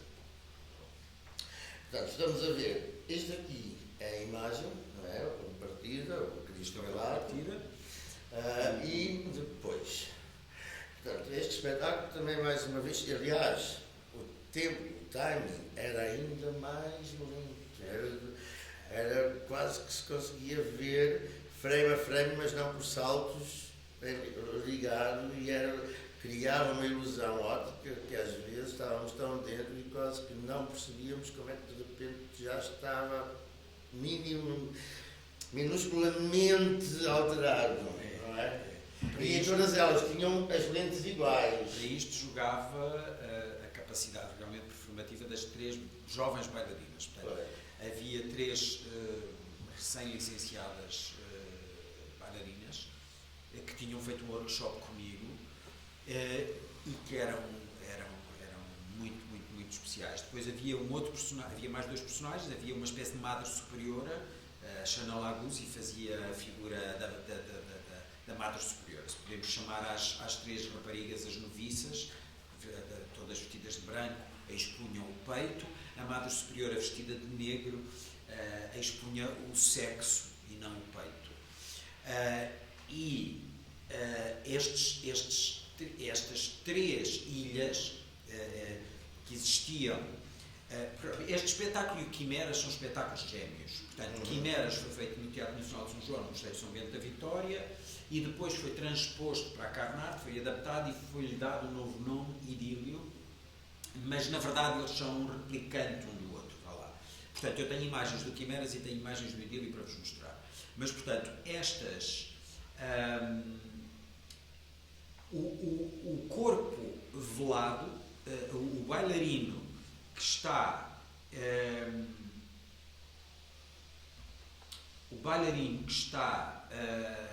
deixem-me só isto aqui mostrar ecrã completo é complicado, não? Pronto, desculpem. Vamos tentar ver assim mais pequenas. Portanto, isto é a tal Madre Superiora, não é? Depois uma das jovens virgens, enfim, porque nós trabalhámos com estas caixas de luz, nós estávamos doidos com esta coisa das caixas de luz. Tínhamos um colaborador que tinha tido uma ideia de criar umas caixas de luz que não só eram reguláveis, isto foi o Vel até que lhe pediu, porque o Vel estava com a ideia das caixas de luz, e as caixas de luz não só mudavam de cor, como mudavam de tonalidade, portanto, de intensidade. Portanto, tinham um potenciómetro e tinham uma mudança de cor. As meninas, portanto, o figurino é uma rede mosquiteira e na cabeça têm um jabô, que é uma daquelas peças que se usavam, que os mordomos usavam para servir à mesa. E pronto, nós tínhamos recebido uns dias antes, umas semanas antes, um presente do Museu Nacional da Ajuda, enfim, telefonaram-nos a dizer que tinham lá umas fardas de uns mordomos de servir à mesa e tal, que não queriam, se nós queríamos.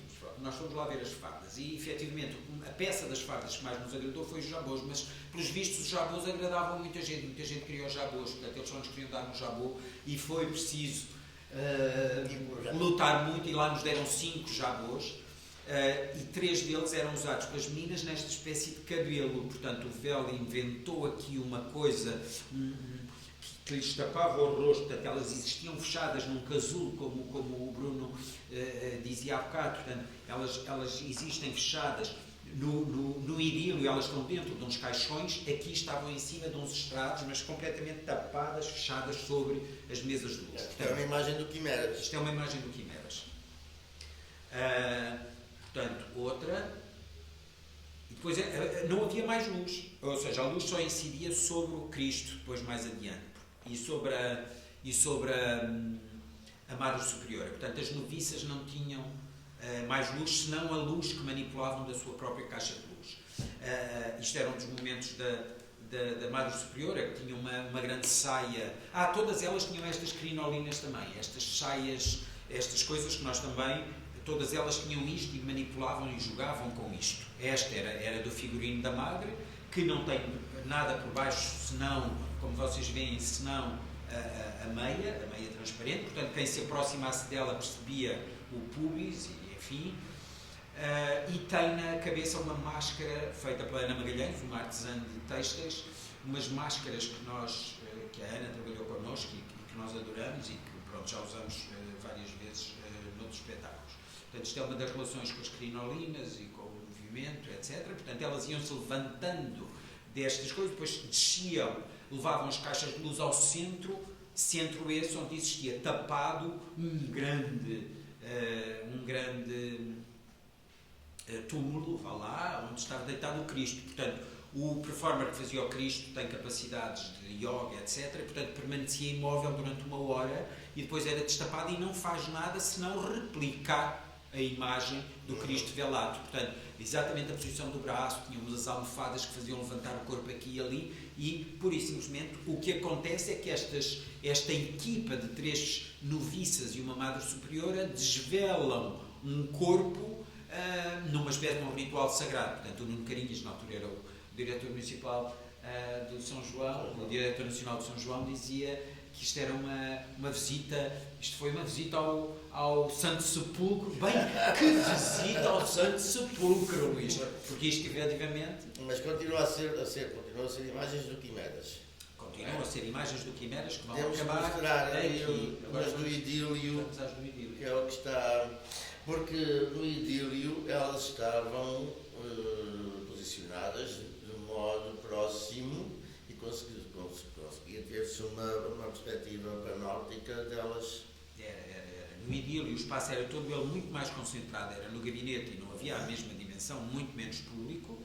O Cristo, cá está ele já no final, depois de ter levado, de ter recebido as pétalas do Bougainville, etc, num ritual que elas depois,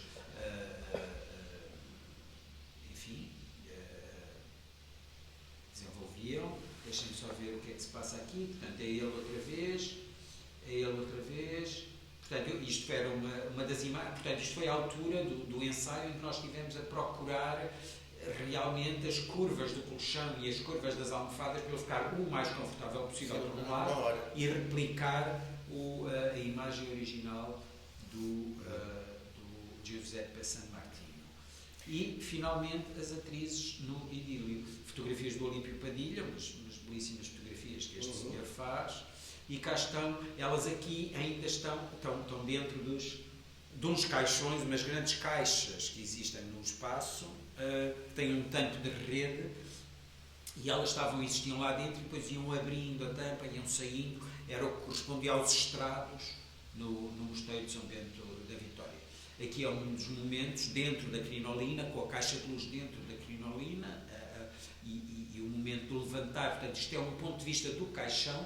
A caixa, portanto, tudo o que é branco é a caixa, não é? Vocês ao fundo veem um vérticezinho da caixa, portanto, o ponto de vista é frontal mesmo. Portanto, as lentes brancas de que o Bruno falava, portanto, elas tinham este olhar baço.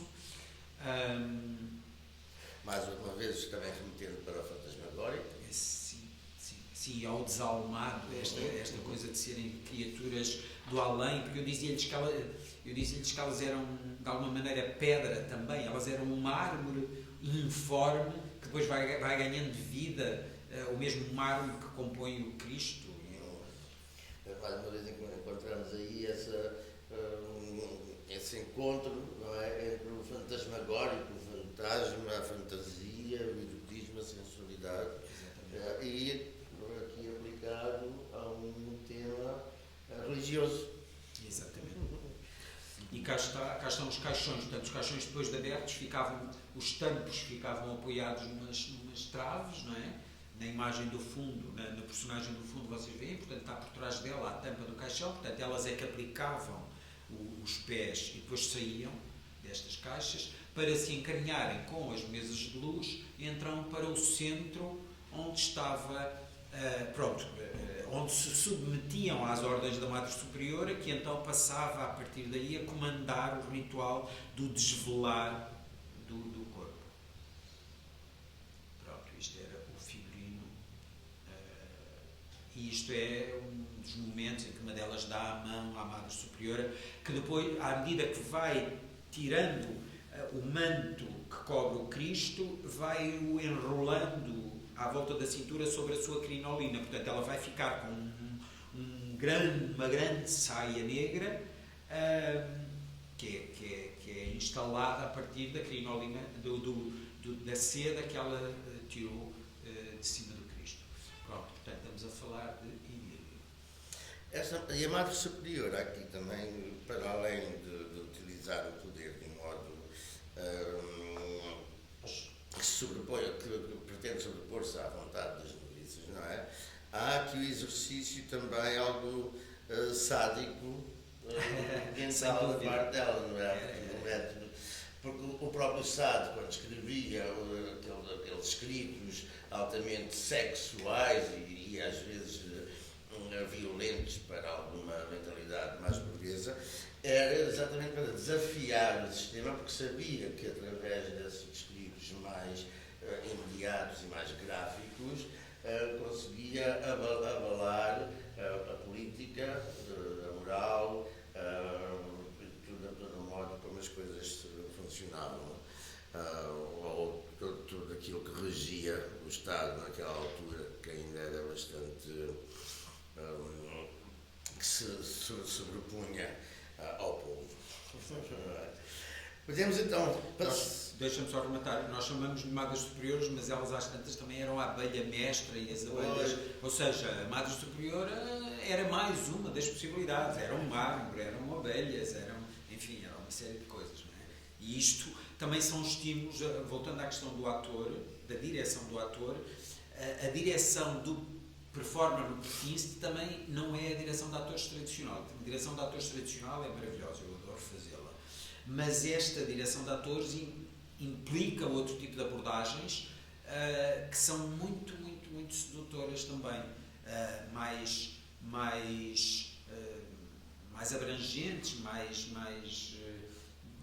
pluridisciplinares, se quisermos dizer assim, portanto, com imagens muito científicas ou muito geológicas ou históricas ou de arte, enfim, pronto, não é a direção do ator só no sentido da emoção do ser humano, de levar o ator a sentir na sua totalidade aquela pessoa e a vivê-la, mas os atores no perfil têm que integrar outro tipo de realidades também, realidades de insetos, realidades de pedras, ou enfim, de outras dimensões, digamos assim. Pelo menos, o campo é mais amplo. Exato. Vamos então passar para o último espetáculo selecionado, que é o Kratos, que é um espetáculo criado exatamente para ser acessível online. Não é? E, portanto, é um espetáculo que nasce na pandemia com o propósito de ser um espetáculo acessível durante a pandemia. Exato. Não é? Fantasia cinemática é o nome que vocês dão, não é? Podemos ver o teaser? Sim. Pronto, eu tenho imagens só vos trouxe imagens. Portanto, o que é isto?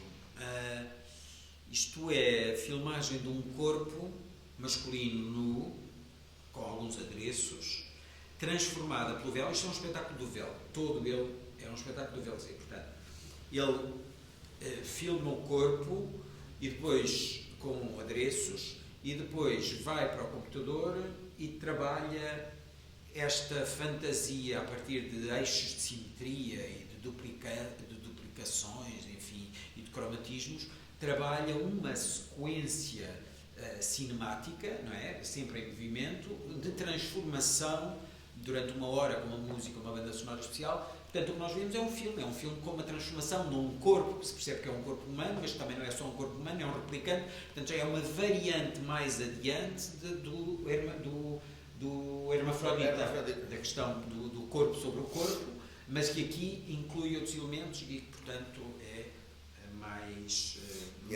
mais futurista ainda, digamos assim. E é muito curioso porque também neste formato online também há esse cuidado de um tempo específico, de uma dinâmica específica, não é? Para uma leitura ou para uma recepção que é pretendida e consciente desde o início, que tem a ver também com o aspecto sensorial. Não é? Exatamente.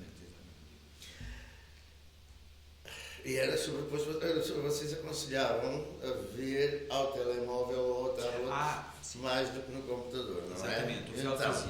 O Vel fazia questão, isto tinha sido filmado com um telemóvel, portanto, a câmara era a câmara de um telemóvel e o objeto era para ser visto em telemóvel. Portanto, nós na divulgação dizíamos que era um bocadinho aquilo que normalmente nós fazemos no site específico, nos espetáculos ao vivo, não é? Que as pessoas têm que andar pelo espaço à procura, etc, etc, etc. Aqui era o inverso, ou seja, eles podiam levar o objeto para qualquer espaço, era quase como se fosse o simétrico disto, levam o espetáculo para onde quiserem e ficam a vê-lo quando quiserem, à hora que quiserem, como quiserem. Portanto, a ideia era essa universalidade, era que não ficassem presos ao computador, mas sim a um telemóvel, a um meio portátil. E pronto, e ali eram partes menos censuradas, aqui partes eventualmente um bocadinho mais expostas, mas portanto, um só performer, várias máscaras e todo um trabalho de transformação. Portanto, isto que vocês estão a ver aqui em estilo acontece no filme em progressão, não é? Como vocês devem imaginar. Portanto, nós estamos a fazer uma espécie de uma viagem por uma série de seres fantásticos e fantasmagóricos e etc. Mitológicos permanente, do princípio ao fim. Portanto, estamos aqui a viajar. Porque para além das máscaras já existirem, depois a transformação que o Vel faz em computador cria esta espécie de replicantes que são efetivamente muito sedutores, de alguma maneira. Mas é um objeto fílmico, isto é quase um trabalho de videoarte. Sim. Quase podemos dizer que o hermafrodita tinha a parte do vídeo ao vivo, não é? E isto é quase que uma transposição de todo esse mesmo processo, todo ele para vídeo e depois complexificado a partir do próprio vídeo. Exatamente, do próprio instrumento, do próprio suporte, do próprio equipamento, digamos assim. Ou seja, é já a leitura a caminho da tecnologia. Por isso é que o Ministro da Ciência e da Tecnologia gosta tanto dos nossos trabalhos. Ele vai vê-lo, a Ministra da Cultura não vê, quem vê é a Ministra da Ciência e da Tecnologia. Isso a FCT tem muito interesse nisto. É muito engraçado porque efetivamente ele identifica-se imenso com este lado dos trabalhos, quer os mais, aqueles que, sei lá, por exemplo, o Perfis Museum tinha imensos, não viste, eram naqueles à frente do Meridional, do Teatro Meridional, não, foi sobre ciência. Vi vários ali no veterinária, mas ali no Meridional. Mas o Perfis Museum era a partir da ciência, portanto tinha sido um desafio da ciência viva para criarmos um espetáculo sobre a ciência, sobre ciência. Portanto foi a primeira vez, por exemplo, que criámos instalações com água. Nós tínhamos instalações, mas nunca tínhamos criado instalações com água. Portanto foi interessantíssimo perceber como é que os performers manipulavam objetos sujeitos à impulsão e os transportavam com a possibilidade de desequilíbrio, a instabilidade que tudo aquilo gerava. Foi um espetáculo também muito especial. E depois, na sequência do Perfis Museum, que foi convite à Ciência Viva, o Ministro convidou-nos para fazer o fogo no Teatro Thália, porque o Teatro Thália tinha ardido. Olha, Luís Castro, não quero fazer um espetáculo sobre fogo no Teatro Thália? E eu sobre fogo, uau, é o meu elemento, quero fazer um espetáculo sobre fogo, com certeza. Fiquei muito seduzido. E depois criámos um espetáculo e aí, pela primeira vez, usámos o fogo, usámos o elemento ar e o elemento fogo, que nunca tínhamos usado, não é? Mas foi muito interessante perceber como, para além do elemento de fogo, em que o Marco Patrocínio, de tal forma, andava com o fogo na mão e dava o fogo aos humanos, portanto fazia os performers receberem o fogo, com o qual depois acendiam uns discos de incenso sobre os quais punham, uns discos de carvão sobre os quais punham incenso esse que era colocado numa instalação por forma a que ele fizesse um trajeto pelo meio das peças e criasse uma narrativa própria nesse deambular na vitrina em que estava alojado. Portanto, trabalhámos não só com o elemento gasoso como com o elemento fogo. Pela primeira vez, isso foi muito interessante. Foi super desafiante. Adorei esta parceria com a Ciência Viva e com o Ministro da Ciência, porque nos levou mais além nos elementos do perfil. Hoje em dia eu posso dizer que, para além do lado objetual e do lado performativo, o lado dos elementos foi praticamente todo explorado. Do ar, do fogo, da água, da terra e da água. Muito bem. E como podemos observar, destes espetáculos, apesar de haver toda uma associação e um empenho nas questões do erotismo e da sensualidade, há zero manifestação de ato e comportamento sexual, o que o pessoal vem provar que é perfeitamente possível criar relações a partir de conteúdos menos diretos, menos óbvios e menos direcionados. Muitíssimo bem, muito obrigado. Muito obrigado. Vamos abrir um bocadinho de espaço a perguntas, ou questões, ou apreciações, ou o que é que queiram. Alguém quer colocar alguma questão ou pedir alguma coisa? Algum esclarecimento? Eu quero. Posso? Susana, sim. Susana, vem ali o microfone. Ok, obrigada. Bom, foi lindo, muito obrigada. Muitíssimo obrigada. Mas eu, quando vou ver os espetáculos da Carnage, e já vi muitos, de alguma maneira, o tema dos espetáculos ou os autores sobre os quais são feitos os espetáculos, se eu pensar de uma forma retrospectiva, desaparecem um bocado. E para mim não é tão importante ter visto o Buonarroti ou os do Santarena, etc., como é importante os ambientes que vi e que vivi, em que estive imersa, etc, etc. Isso, para ti, enquanto a pessoa que os faz e que os dirige, é igual ou, de qualquer forma, tu mantens muito claro e muito importante que se fizeste perdão, estou um bocado confusa, mas o que fica é um ambiente de espetáculo mais visual e de performance, ou foi aquele autor, aquele texto, etc. Sabendo que, também, ao que me parece, que qualquer autor influenciará as primeiras escolhas. Mas para mim, enquanto espectador, não é nada tão importante de quem é o autor primeiro, porque depois se pode ser enquanto autores, etc. Pronto, é só. Sim, obrigado, Susana.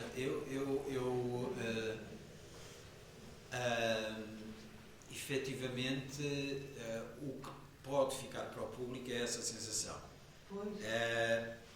Eu retenho no meu coração, de uma forma muito marcada, os autores ou os temas. Mas se calhar, realmente, o que depois sobra é outra coisa. Até porque eu, de alguma maneira, aproprio-me. Eu lembro-me, por exemplo, quando houve uma espectadora que viu o Ierma e dizia: não, desculpa, mas isto não é o Ierma do Lorca. O Ierma do Lorca está cá. Mas isto é a tua Ierma. Isso podemos, se calhar, dizer o mesmo dos santarenos. Porque efetivamente, de alguma maneira, ou seja, há uma espécie de uma apropriação, há uma espécie de uma reautorização da obra que eu não tive a ocasião de trabalhar com muitos autores ao vivo, ou melhor, com muitos autores vivos, tirando o Zé Luís Peixoto nas visões sobre cemitério de pianos, e a reação foi maravilhosa, ou seja, o facto de eu me ter apropriado daquilo à minha maneira, de o ter feito, ou seja, o autor sentiu-se completamente representado ali. E um grande amigo do Santareno, o Luís Francisco Rebelo, dizia exatamente o mesmo. Dizia, o Santareno adoraria ter visto isto porque efetivamente, tu foste ao encontro do motivo pelo qual ele escrevia demais para deixar muita matéria-prima para trabalhar, e tu conseguiste efetivamente fazer esse caminho, não sei o quê. Portanto, eu retenho dos autores ou dos temas que me preocupam e que abordo um grande carinho. O Dante foi uma coisa absolutamente, eu venero aquele senhor, aliás, sou muito exigente a partir daqui, passei a ser muito exigente a partir daqui, com todas as abordagens de Dante que se façam, porque concretamente estas do bando, por exemplo, pronto, cada um no seu lugar, mas não sou muito, mergulhei tanto naquele universo que me custa muito depois retirá-lo de um nível de excelência em função de outras coisas que veja. Não quer dizer que o meu fosse excelente, não é? Mas o autor é excelente e, portanto, eu fico lá muito preso. A minha leitura, que passa para o público, eu percebo que é essa sensação, uma sensação muito visual, muito de tempo, de um ritmo, quase. É ritualística, que eu reconheço, que não é intencional no início, porque, como eu digo, os espetáculos vão-se construindo a si próprios, aliás, tu sabes disso, mas há essa efetivamente uma dimensão que depois sobra deles, que tem efetivamente esse impacto, que de alguma maneira é mau para os autores, não é? Coitadinhos, porque de repente ficam sublimados no meio daquela... seja quase uma posse. Posso continuar um bocadinho? Podes. Deixa-me só fazer um comentário, mas eu não quero microfone, não vale a pena. Eu também sou, a minha opinião, não sei, mas só através de um estudo muito aprofundado de qualquer coisa, que realmente depois se pode co-criar e permanecer lá todos os aromas, todas as coisas, não se identificando, tipo, olha, isto é... Não, mas acho que, não sei, acho que é desse trabalho muito aprofundado que se faz, que eu acho que o Luís faz das coisas, depois as coisas permanecem não é sem lá estar, mas estando, permanecem, não é? Uma criação, uma nova criação. Mas posso continuar mais? Sim, mais um bocadinho. Eu não acho nada que seja mau para os autores, porque estava a pensar, enquanto falavas, como eu vejo a tua apropriação e a tua reautorização, e como eu vejo, por exemplo, outras reautorizações, ou não, não são reautorizações propriamente, mas são outras grandes injeções da própria personalidade do encenador, ou dos autores, etc., em encenações modernas, que é uma coisa que eu não acho nada interessante. E aí acho que sim, é muito mau para os autores. Mas no caso, aquilo que é a minha grande impressão e fantástica impressão da Carnart é, ok, foi este autor ou aquele autor, mas há uma coisa que se sobrepõe, por isso não é nada mau para os autores. Se fosse autor, ficaria muito contente. Pronto, é só. É porque, um bocadinho ao encontro daquilo que a Luísa disse, eu tento ir ao núcleo do autor ou do tema, tento esmiuçar, tento tirar dele aquilo que eu acho que ele realmente quer dizer. Por isso é que eu trabalho autores com os quais me identifico, isso é normal, não é? Portanto, quando me impõe um autor, se calhar não tenho a mesma, pronto, já me aconteceu, e aí, mas eu acho que essa dimensão, esse facto de se sentir que o autor lá está mesmo homenageado de alguma maneira numa outra dimensão, tem a ver com o facto de ele ser tão estudado, tão esmiuçado de alguma maneira, do ponto de vista emocional ou do ponto de vista gráfico até, ou etc., que, pronto, no fundo tudo é criado para ele, ou a partir dele, na verdade, não é? Porque senão aquela peça não existia, não é? Mas Senão- depois há um enorme grau de invenção Sim, sobre. pois, isso sim. Pois. Mas é sempre inspirado, não é? De qualquer Quando modo. começámos o Cristo Velado, desculpa, só para rematar, desculpa, Bruno. Sim, sim, Quando não. começámos o Cristo Velato, era só a estátua, quer dizer, nunca, e o performer deitado parado. Nunca imaginámos que de repente fossem aparecer 3 noviças, /abelhas, ou uma madre superior a muito menos, estás a perceber? Ou uma abelha mestra. Nunca. Pronto, as coisas vão.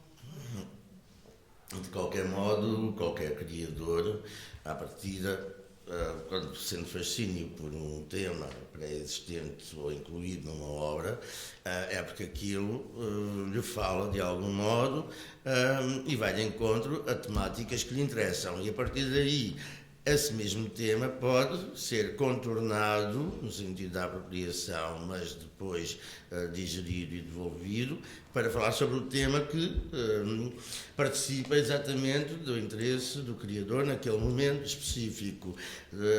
E o que chega ao espectador também tem a ver com o seu referencial e com a sua...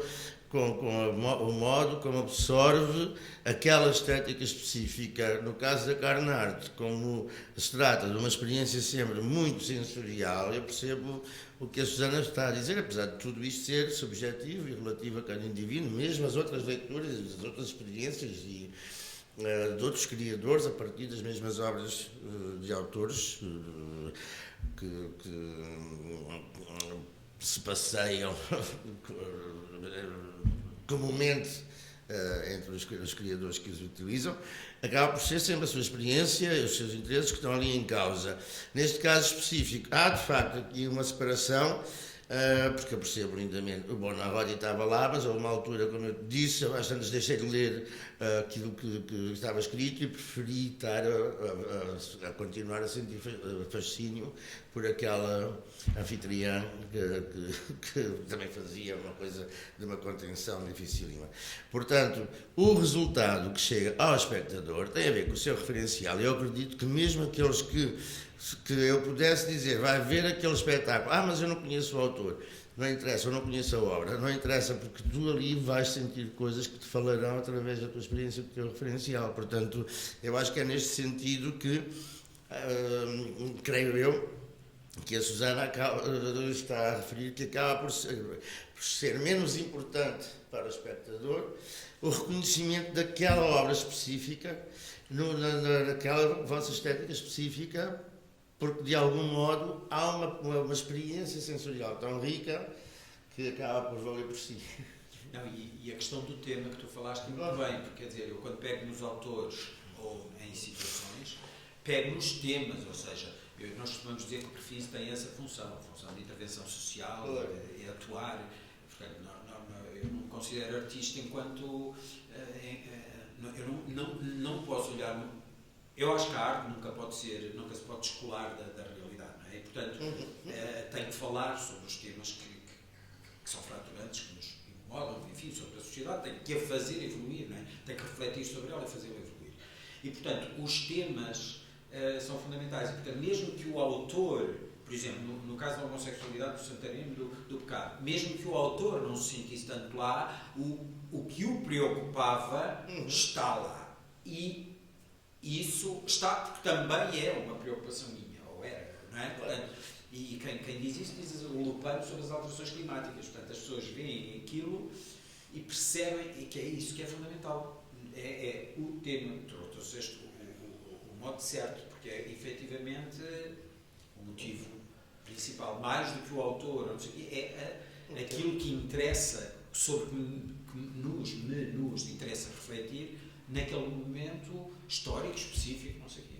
Ou a visão da atualidade, naquele momento pode Exato. servir para falar de coisas da atualidade. Fico muito contente que tenhas recuperado neste momento um bocado de João Agonia, porque eu queria aquele vídeo, aquele registro que está no YouTube, que é com alunos, é a mesma versão que tu fizeste profissional. Bocado de João Agonia é uma versão, como tu referiste, que reduziste aquilo muito, que é uma versão compacta do conteúdo todo. Lembras-te do que eu estou a dizer? no site? Não, no Não, no YouTube. YouTube. Eu acho que eu não conheço. Luís Castro, e foi no âmbito da formação. Porque assim eu dizia às pessoas que podem ver. Não estou a lembrar. E pronto, então depois eu posso enviar Pois, para porque toda a gente. no âmbito de uma formação. Mas era uma formação profissional. Pronto, de qualquer modo eu vou encontrar e envio. E envia também para mim, porque eu não sei o que é que tu estás a referir exatamente. Não, é porque talvez seja a preparação, talvez estejas a referir à fase preparatória do pecado. Não, que é um resultado. É um resultado. É um resultado. Mas, e bastante compacto, portanto, por isso é que eu pensei que pudesse ser uma versão para formandos a partir da versão Não, mas eu não fiz profissional. isso. Não fiz isso, Ah, portanto. pronto. Não fiz isso. Mas eu vou ver e Tá bem. encontro e... Está bem, está bem. Porque tu E eu falas depois lá, respondo. falas no início, de facto, tu falas no início sobre o tema. Ok. Pronto, eu já disse há bocadinho, não consegui esperar pelo fim, de facto, a Carnard nos seus espetáculos, que acaba por ser o exemplo mais imediato. Sim, Vou fechar. acaba por ser o exemplo mais concretizado, digamos assim, desta dimensão na qual a arte manifesta sexualidades que não são, que não estão diretamente relacionadas com atos ou comportamentos sexuais, mas antes, através da sublimação, diluição da fantasia, no fantasma, no espectro, na luz, tão importante para o véu, que acaba por ser mais uma ânsia, um desejo, uma representação mental, uma catexia, ou catexis, daquilo que a libido, na sua trajetória animal, no seu estado mais selvagem, correria atrás no sentido da satisfação física, dessa fome erótica ou de pulsão sexual. Na arte, como a arte filtra, como a arte isola e é um filtro, não tem necessariamente que estar sempre associado a uma versão gráfica das coisas e mostrar, porque já vimos todos, de facto, entre o cinema francês e o cinema mais erótico, ou hardcore, ou softcore, já vimos todas as conjugações possíveis, creio eu, ou mais ou menos possíveis de comportamentos sexuais, uns deles até muitas vezes baseados em alguma fantasia, como é o caso de alguma pornografia, que muitas vezes eu próprio também concluo que é dar visibilidade a fantasias, porque há ali situações que eu duvido que ocorram no comportamento sexual constante das pessoas, mas se acontecer também pacífico e ótimo ou não, mas o que me interessa aqui é de facto a sutileza com que se fala das coisas ou com que se abordam temas e questões que de algum modo o espectador acaba por receber e sentir que há outras coisas para além daquelas que estão partilhadas. Nesse sentido, o erotismo, a sensualidade, tanto enquanto cargas presentes nos espetáculos da Carnard, são, para mim, sem sombra de dúvida, o espaço em que eles estão mais presentes. E, nesse sentido, também te agradeço como espectador, porque me faz sempre dizer muitíssimo bem, porque ajuda também a destituir um bocadinho esse conteúdo pejorativo que foi associado por questões perversas ao longo dos tempos. A Carnard, vocês podem ter acesso ao site www.carnard.org, que encontram o passado das criações, portanto, todas as criações passadas, a estrutura historial dos dois, do Véu, do Luís Castro, da própria Carnard, imagens maravilhosas. Um gabinete de curiosidades propriamente dito. Um gabinete de curiosidades propriamente dito. Coleções. E uma série de conteúdos que alimentam os sentidos através da visão.